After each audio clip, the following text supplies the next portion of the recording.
Shoutout nga pala sa mga solid supporters natin dyan at mga solid viewers.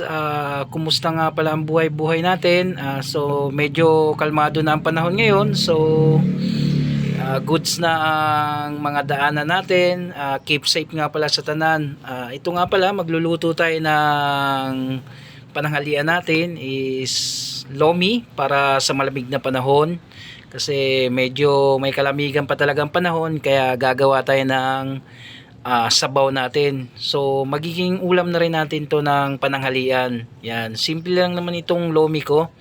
Ang ginamit ko lang dito is konting carrots, konting karne ng baboy, konting atay ng baboy. So yan lang naman.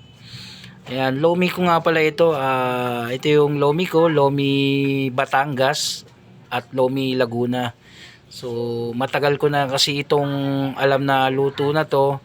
Tsaka paborito talaga ito ng misis ko, itong lomi ko. Tsaka kung gusto niyo ring matikman yung lomi ko or masubukan, so why not na subukan natin na magluto naman sa inyo. Ayan, kitang-kita niyo naman kung anong mga rekadong ginagamit ko. Ayan, konting toyo lang, depende na sa inyo kung gusto niyo mas dark or light color lang. Para sa akin, gusto ko yung light color lang. Tapos syempre ilagyan natin ng betchin. Kung wala naman tayong betchin sa inyo, gumamit tayo ng magic sarap or anong klase bang mga seasoning dyan. Pero sa akin, nakasanayan ko na gumamit ng betchin. Ayan. Pagkatapos natin syempre, gagamit tayo ng noodles, yung pangkaraniwang noodles lang, yung nabibili lang sa palengke. Ayan, maglagay lang tayo ng kaunti, yung saktong mauubos lang natin. Dahil dalawa lang naman kami ng misis ko ngayon sa tindahan.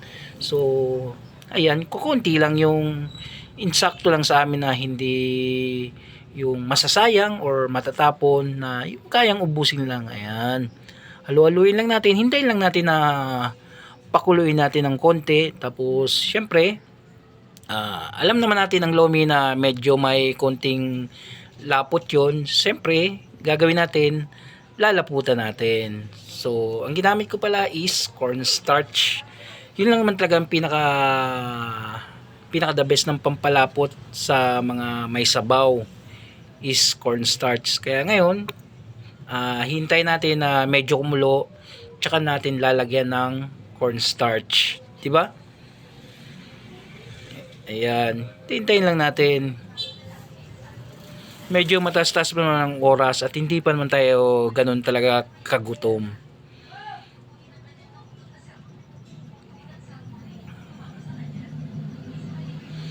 Ayan, kumusta nga pala dyan sa inyo? So balik na yung mga kuryente natin. Kami kahapon lang bumalik ang kuryente namin sa inyo. Kailan bumalik yung kuryente ninyo? So alam naman natin na, di ba, bagyo. Ayan, lalapuyutan na natin. So kunti-kunti lang paglalagay para matansya natin yung lapot na gusto natin. Huwag natin biglain. Ayan. So tansya-tansya lang, huwag natin bibiglain kasi kung masobrahan naman is masusobrahan siya, para na siyang pandikit. Ayan. So konti-konti lang, yung makuha mo lang yung gusto mong lapot. Ayan, oh.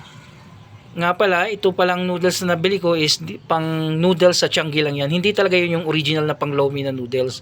Yung mga local lang noodles ito. Ayan. Yung kagaya ng Mickey.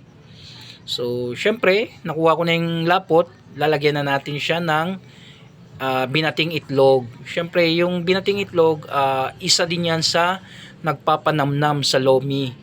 Ayan, oh. So babati-batiin lang natin, lalagay lang natin, tapos pakukuluan lang natin ng konti. Syempre naghiwa tayo ng konting repolyo, ilalagay na rin natin yung repolyo. Ayan. So ayan lang mga ma'am sir, kung gusto niyo matuto or gusto niyo subukan sa bahay ninyo, why not, para naman masubukan ninyo kung gaano ba kasarap ang loming Batangas. So hanggang dito na lang tayo. Na thank you and God bless sa inyo.